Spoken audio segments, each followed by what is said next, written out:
Harry Potter and the Philosopher's Stone, Chapter 17. The Man with Two Faces. It was Quirrell. You! Harry gasped. Quirrell smiled. His face wasn't twitching at all. Me, he said calmly. I wondered whether I'd be meeting you here, Potter. But I thought, Snape. Severus? Quirrell laughed, and it wasn't his usual quivering treble either, but cold and sharp. Yes, Severus does seem the type, doesn't he? So useful to have him swooping around like an overgrown bat. Next to him, who would accept poor, stuttering Professor Quirrell? Harry couldn't take it in. This couldn't be true. It couldn't. But Snape tried to kill me. No, no, no. I tried to kill you. Your friend Miss Granger accidentally knocked me over as she rushed to set the fire to Snape at the Quidditch match. She broke my eye contact with you. Another few seconds and I'd have you got off you that broom. I'd have managed it before if Snape hadn't been muttering a counter curse trying to save you. Snape trying to save me? Of course, said Quirrell coolly. Why do you think he was wanting to referee your match? He was trying to make sure I didn't do it again. Funny, really. He didn't have bothered. I couldn't do anything with Dumbledore watching. All the other teachers thought Snape was trying to stop Gryffindor winning. He did make himself unpopular and waste a lot of time when, after all that, I'm going to kill you tonight.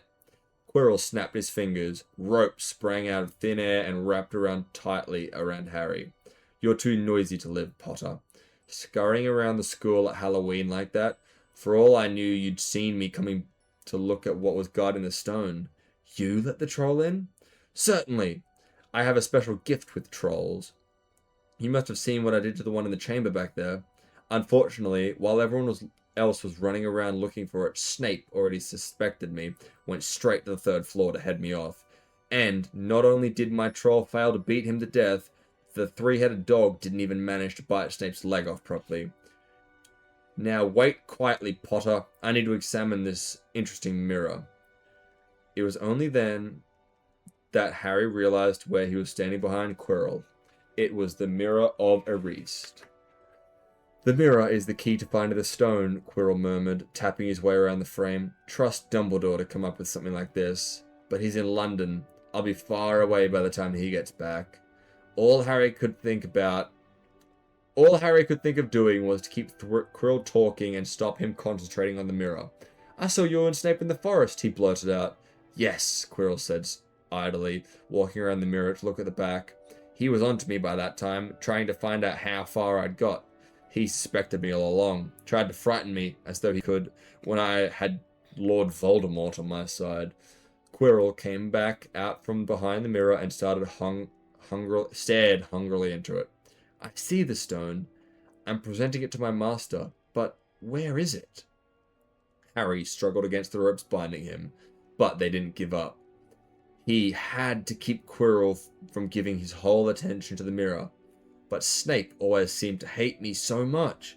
Oh, he does, said Quirrell casually. Heavens, yes. He was at Hogwarts with your father, didn't you know? They loathed each other, but he never wanted you dead.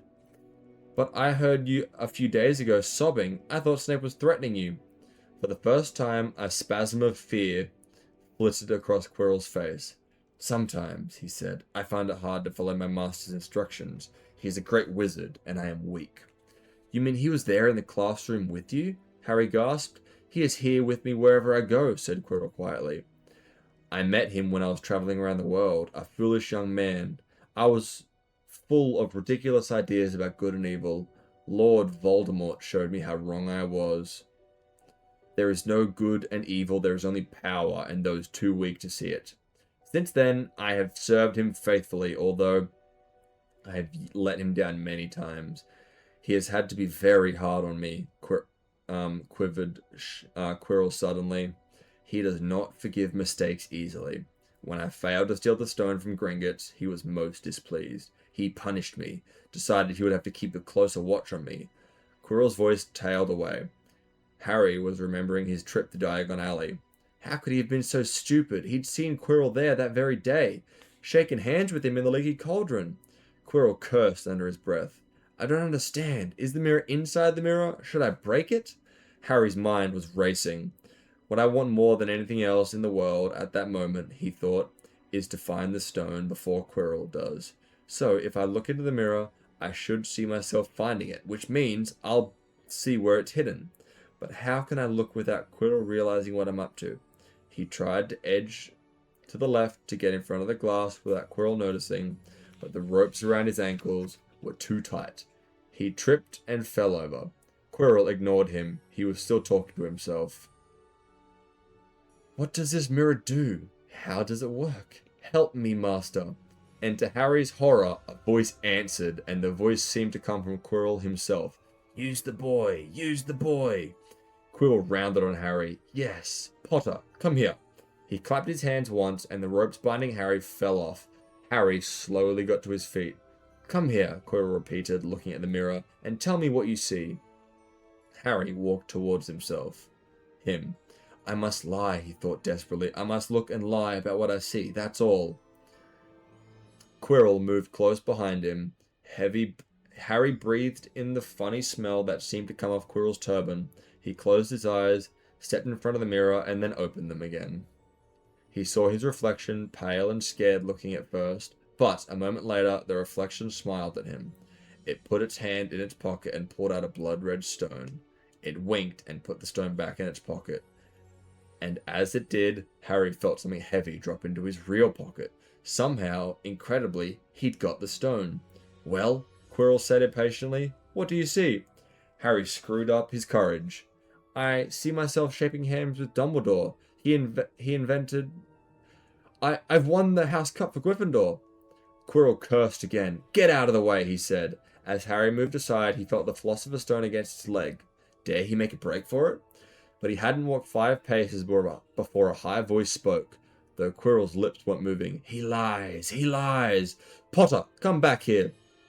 Quirrell shouted. Tell me the truth. What did you just see? The voice spoke again.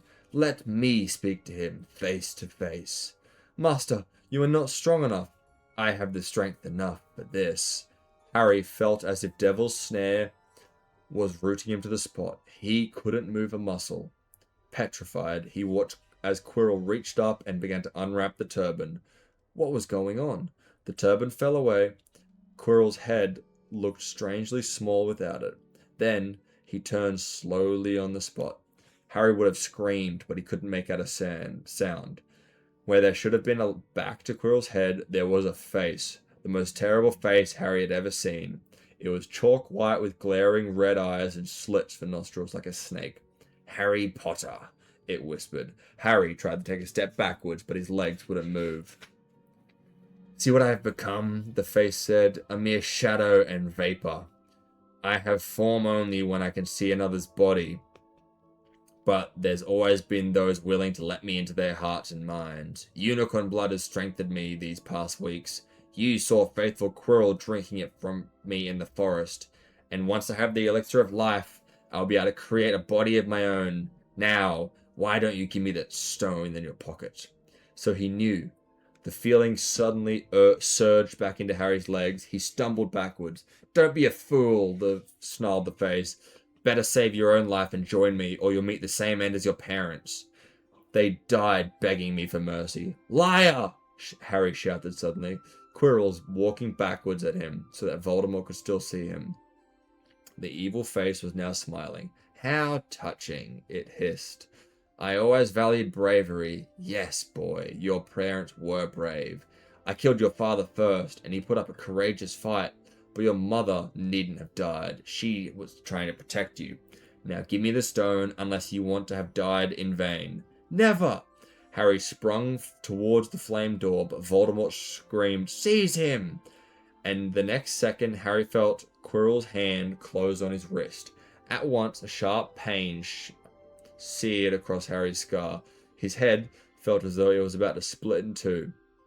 He yelled, struggling with all his might. And to his surprise, Quirrell let him go. The pain in his head lessened. He looked around wildly to see where Quirrell had gone and saw him hunched in pain, looking at his fingers. They were blistering before his eyes. "Seize him! Seize him!" shrieked Voldemort again, and Quirrell lunged, knocking Harry clean off his feet, landing on top of him, both hands around Harry's neck. Harry's scar was almost blinding him with pain, yet he could see Quirrell howling in agony. "Master, I cannot! My hands! My hands!" And Quirrell, though pinning Harry to the ground with his knees, let go of the neck and stared bewildered at his own palms. Harry could see they looked burnt, raw, red, and shiny. "Then kill him, fool, and be done!" screeched Voldemort. Quirrell raised his hands to perform a deadly curse, but Harry by instinct reached up and grabbed Quirrell's face. "Ah!" Quirrell rolled off him, his face blistering too, and then Harry knew Quirrell couldn't touch his bare skin, not without suffering terrible pain. His only chance was to hold on to Quirrell, keep him in enough pain to stop him from doing a curse. Harry jumped to his feet, caught Quirrell by the arm, and hung on as tight as he could. Quirrell screamed and tried to throw Harry off. The pain in Harry's head was building. He couldn't see. He could only hear Quirrell's terrible shrieks and Voldemort's yells, "Kill him! Kill him!" and other voices, maybe in Harry's own head, crying, "Harry! Harry!" He felt Quirrell's arm wrenched from his grasp, knew all was lost, and fell into blackness. Down, down, down. Something gold was glinting just above him. The snitch! He tried to catch it, but his arms were too heavy. He blinked. It wasn't the snitch at all. It was a pair of glasses. How strange. He blinked. The smiling face of Albus Dumbledore swam into view above him. "Good afternoon, Harry," said Dumbledore. Harry stared at him. Then he remembered. "Sir, the stone! It was Quirrell! He got the stone! Sir, quick!" "Calm yourself, dear boy. You are a little behind the times," said Dumbledore. "Quirrell does not have the stone." "Then who does, sir? Harry, please relax, or Madame Pomfrey will have me thrown out." Harry swallowed and looked around him. He realized he must be in the hospital wing. He was lying in a bed with white linen sheets, and next to him was a table piled high with what looked like half the sweet shop. "Tokens from your friends and admirers," said Dumbledore, beaming. "What happened down there in the dungeons between you and Professor Quirrell is a complete secret, so naturally, the whole school knows. I believe your friends Mr. Fred and George Weasley were responsible for trying to send you a lavatory seat. No doubt they thought it would amuse you. Madame Pomfrey, however, felt it might not be very hygienic and confiscated it." "How long have I been in here?" 3 days. Mr. Ron Weasley and Miss Granger will be most relieved when they come round. They have been extremely worried." 3 days? But, sir, the stone!" "I see you are not to be distracted. Very well, the stone. Professor Quirrell did not manage to take it from you. I arrived in time to prevent that. Although, you were doing your very best on your own, I must say. You got there? You got Hermione's owl." "We must have crossed in midair. No sooner had I reached London than it became clear to me that this place I should be was the one I had just left. I arrived just in time to pull Quirrell off you." "It was you." "I feared I might be too late." "You nearly were. I couldn't have kept him off the stone much longer." "Not the stone, boy. You. The effort involved nearly killed you. One terrible moment there, I was afraid it had. As for the stone, it has been destroyed." "Destroyed?" said Harry blankly. "But your friend, Nicholas Flamel." "Oh, you know about Nicholas," said Dumbledore, sounding quite delighted. You did do the thing properly, didn't you?" "Well, Nicholas and I had a little chat and agreed it's for the best." "But that means he and his wife will die, won't they?" "They have enough elixir stored to set their affairs in order, and then yes, they will die." Dumbledore smiled and looked at amazement on Harry's face. "To one as young as you, I'm sure it seems incredible, but to Nicholas and Perenelle, it really is like going to bed after a very, very long day. After all, to the well-organized mind, death is but the next great adventure. You know, the stone was really not such a wonderful thing. As much money and life as you could want, the two things most human beings would choose above all. The trouble is, humans do have a knack for choosing precisely those things that are worse for them." Harry lay there, lost for words. Dumbledore hummed a little and smiled at the ceiling. "Sir," said Harry, I've been thinking, sir, even if the stone's gone, you know who. Call him Voldemort, Harry. Always use a proper name for things. Fear of name increases fear of the thing itself. Yes, sir. Well, Voldemort's going to try other ways of coming back, isn't he? I mean, he hasn't gone, has he? No, Harry, he has not. He is still out there somewhere, perhaps looking for another body to share. Not being truly alive, he cannot be killed. He left Quirrell to die. He knows just as little mercy to his followers as his enemies.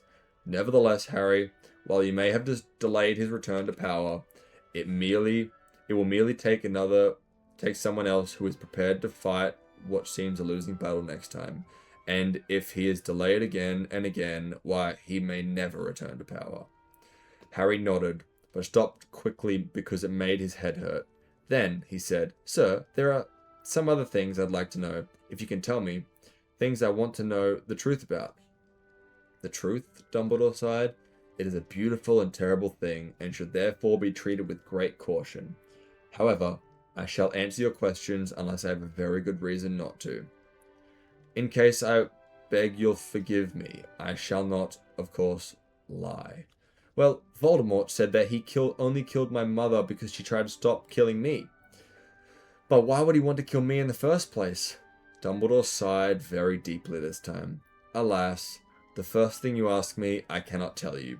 Not today, not now. You will know, one day. But put it from your mind for now, Harry. When you're older, I know you hate to hear this. When you are ready, you will know. And Harry knew it would be no good to argue. But why couldn't Quirrell touch me? Your mother died to save you. If there is one thing Voldemort cannot understand, it is love. He didn't realize that love, as powerful as your mother's for you, leaves its own mark. Not a scar, no visible sign, to have been loved so deeply, even though the person who loved you is gone, will give us some protection forever. It is in your very skin. Quirrell, full of hatred, greed, and ambition, sharing his soul with Voldemort, could not touch you for this reason. It was agony to touch a person marked by something good. Dumbledore now became very interested in a bird out the windowsill, which gave Harry time to dry his eyes on the sheets. When he had found his voice again, Harry said, And the invisibility cloak? Do you know who sent it to me? Ah, your father happened to leave it in my possession, and I thought you might like it. Dumbledore's eyes twinkled. Useful things. Your father used it mainly for sneaking off to the kitchen to steal food when he was here. And there's something else. Fire away. Quirrell said Snape, Professor Snape, Harry. Yes, him. Quirrell said he hates me because he hated my father. Is that true? Well, they did rather detest each other. Not unlike yourself and Malfoy, and then your father did something Snape could never forgive. What? He saved his life. What? Yes, said Dumbledore dreamily. Funny the way people's minds work, isn't it? Professor Snape couldn't bear being in your father's debt. I do believe he worked so hard to protect you for this year, he felt that he could make him and your father quits. Then he could go back to hating your father's memory in peace. Harry tried to understand this, but it made his head pound, so he stopped. And sir, there's one more thing. Just the one. How did I get the stone out of the mirror? Ah, now, I'm glad you asked me that. It was one of my more brilliant ideas, and between you and me, that's saying something. You see, only one who wanted to find the stone, find it, but not use it, would be able to get it. Otherwise, they'd just see themselves making gold or drinking elixir of life. My brain surprises me even sometimes. Now, enough questions. I suggest you make a start on those tweets. Ah, Bertie's bots every flavor beans. I was unfortunate enough in my youth to come across a vomit-flavored one, and since then I'm quite afraid. I've rather lost my liking for them, but I think I'll be safe with a nice toffee, don't you? He smiled and popped the golden brown bean into his mouth, and then choked. Alas, earwax. Madame Pomfrey the matron was a nice woman, but very strict. Just 5 minutes, Harry pleaded. Absolutely not. You let Professor Dumbledore in? Well, of course. That was headmaster. Quite different. You need rest. I am resting. Look, lying down and everything. Oh, go on, Madame Pomfrey. Oh, very well, she said, but only 5 minutes. And then she let Ron and Hermione in. Harry! Hermione looked ready to fling her arms around him again, but Harry was glad she didn't. She held herself in as his head was still very sore. Oh, Harry, we were so sure you were going to. Dumbledore was so worried. The whole school's talking about it, said Ron. What really happened? It was one of those rare occasions that the true story is even more strange and exciting than the wild rumors. Harry told them everything. Quirrell, the mirror, the stone, and Voldemort. Ron and Hermione were a very good audience. They gasped in all the right places, and when Harry told them what was under Quirrell's turban, Hermione screamed out loud. So the stone's gone, said Ron finally. Flamel's just gonna die? That's what I said, but Dumbledore thinks that... What was it? To the well-organized mind, death is but the next great adventure? I always said he was off the rocker, said Ron, looking quite impressed at how mad his hero was. So what happened to you two? Said Harry. Well, I got back all right, said Hermione. I brought Ron up. That took a while, and we were dashing up the owlery to contact Dumbledore. When we met him to the entrance hall, he already knew. He just said, Harry's gone after him, hasn't he? And hurtled off to the 3rd floor. Do you think he meant you to do it? Said Ron, sending you your father's cloak and everything? Well, Hermione exploded. If he did, I mean to say, that's terrible. You could have been killed. Well, no, it isn't, said Harry thoughtfully. He's a funny man, Dumbledore. I sort of wanted him to give me a chance. I think he knows more or less everything that goes on here. You know? I reckon he had a pretty good idea we were going to try, and instead of stopping us, he just taught us enough to help. I think it was an accident he left me find out how the mirror worked.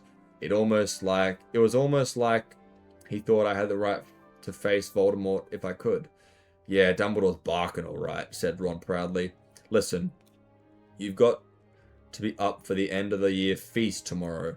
The points are all in Slytherin. The points are all in, and Slytherin won, of course. You missed the last Quidditch match. We were steamrolled by Ravenclaw without you. But the food will be good. At that moment, Madame Pomfrey bustled over. You've had nearly 15 minutes now. Out! She said firmly. After a good night's rest, Harry felt nearly back to normal.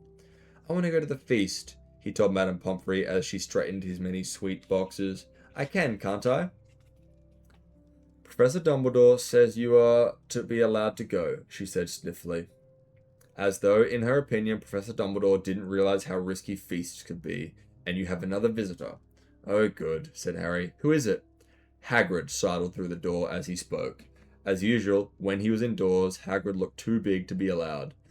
He sat down next to Harry and took one look at him and burst into tears.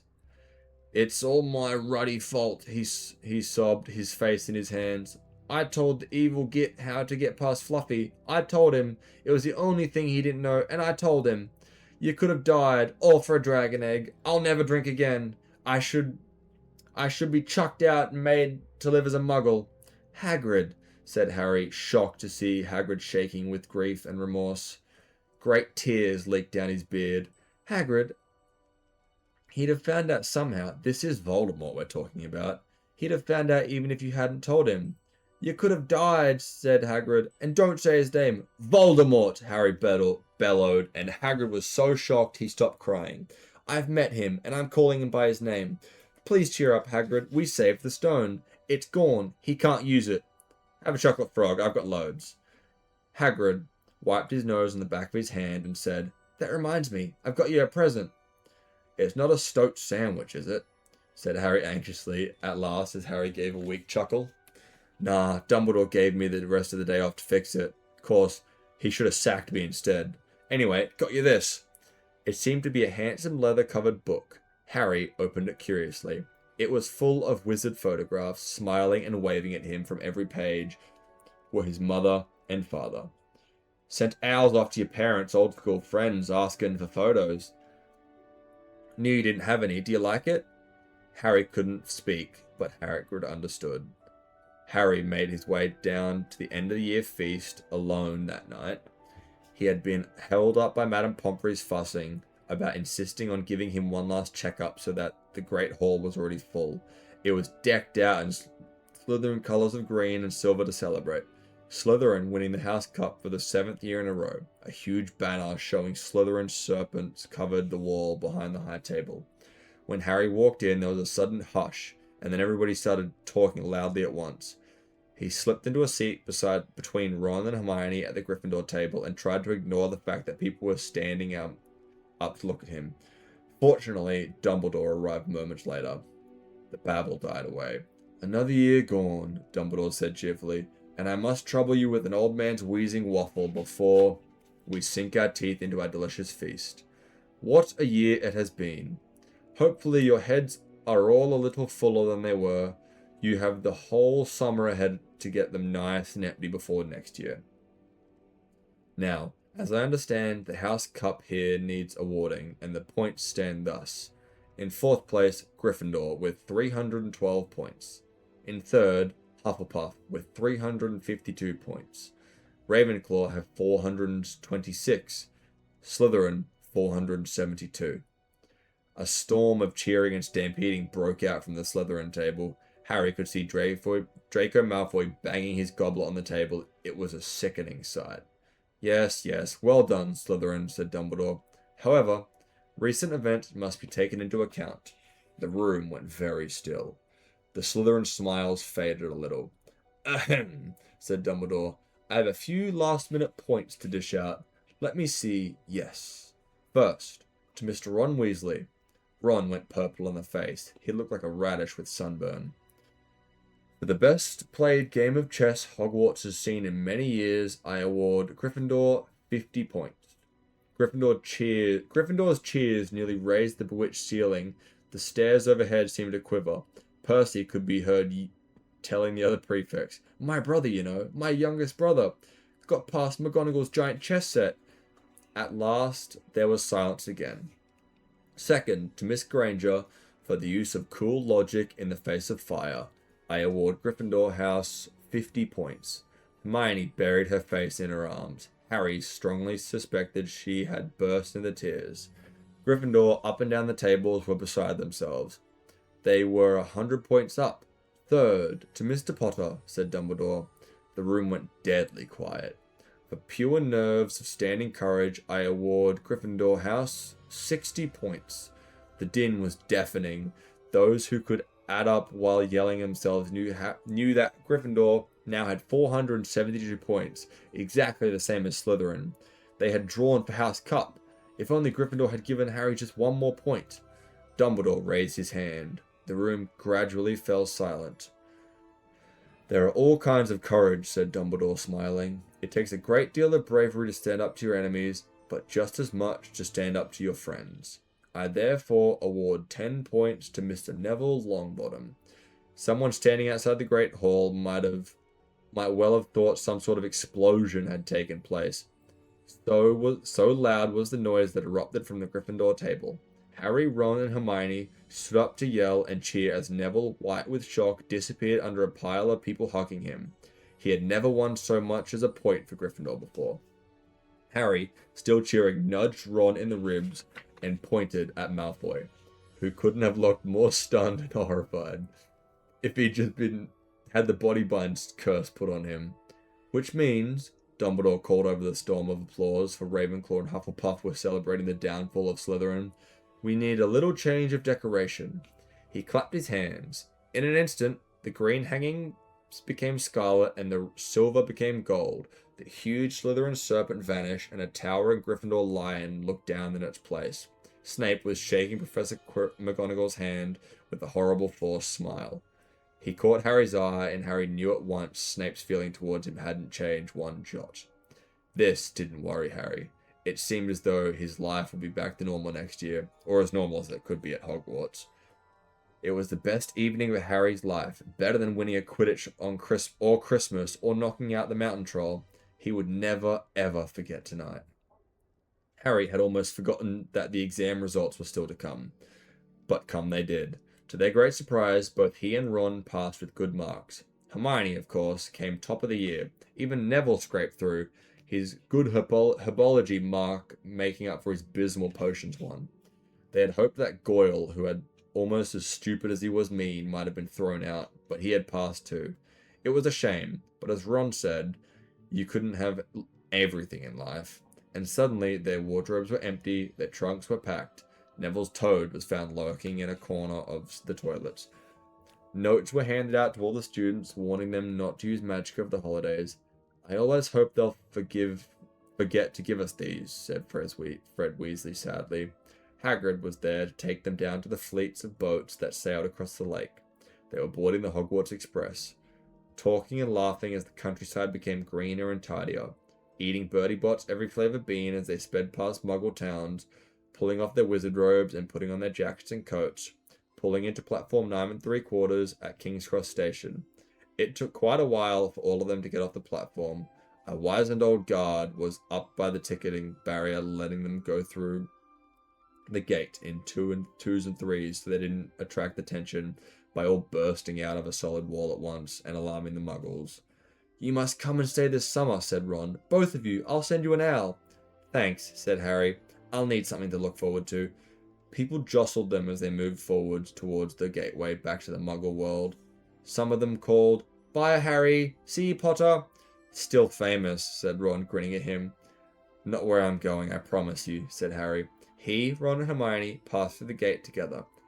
There he is, Mum. There he is, look. It was Ginny Weasley, Ron's younger sister, but she wasn't pointing at Ron.